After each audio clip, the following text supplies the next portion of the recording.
Baik,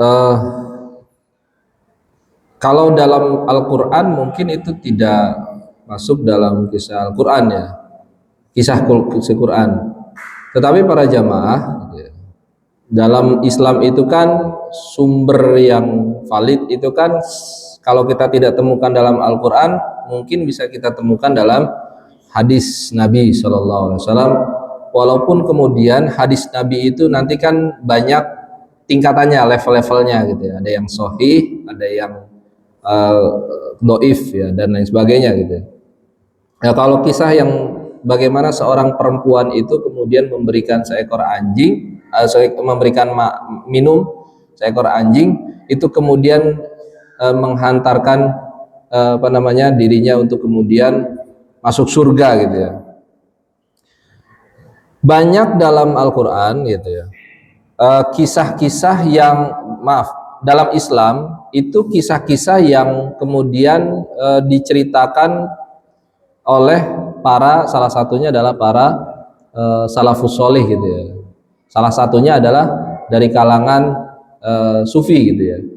Dan kisah ini menjadi kisah yang populer di kalangan para sufi gitu ya. Maka bisa disimpulkan kisah ini adalah kisah yang bersumber dari kalangan para sufi gitu ya.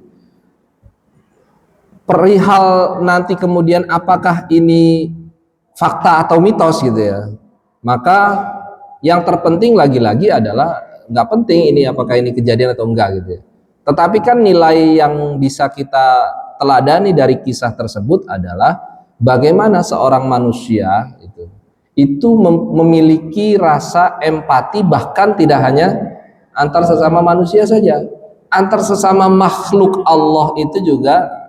Nah, kira-kira itu nilai yang bisa kita ambil ibroh dari kisah seorang wanita yang memberi minum, walaupun misalnya dosa yang dimiliki si wanita tadi misalnya sudah sangat banyak gitu ya, tetapi kemudian bisa dihapuskan oleh perbuatan dirinya yang kemudian memberikan minuman kepada sang anjing tadi. Saya teringat mungkin dengan hadis yang mungkin para jamaah juga sering mendengarnya ya. Ittaqillaha haitsuma kunta wa atbi'il hasanata sayyi'ata tamhuha. Artinya, ini hadis nih ya. Jadi nanti mungkin bisa korelasi dengan kisah tersebut. Bertakwalah kalian dimanapun kalian berada, dan ikutilah perbuatan maksiat kalian itu selalu dengan kebaikan.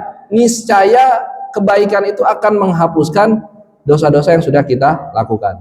Nah, menurut saya ini bisa relate dengan kisah perempuan tadi yang memberi minum kepada seekor anjing gitu. Jadi walaupun misalnya dosa kita sudah sangat banyak sekali gitu ya, karena Allah itu maha pengasih, maha penyayang gitu ya, dan maha penerima taubat hamba-hambanya yang mau bertaubat, maka tidak ada hal yang mustahil kalau ketika kemudian dosa-dosa kita itu diterima dan dimaafkan oleh Allah Subhanahu wa Ta'ala. Mungkin itu Pak yang bisa disampaikan.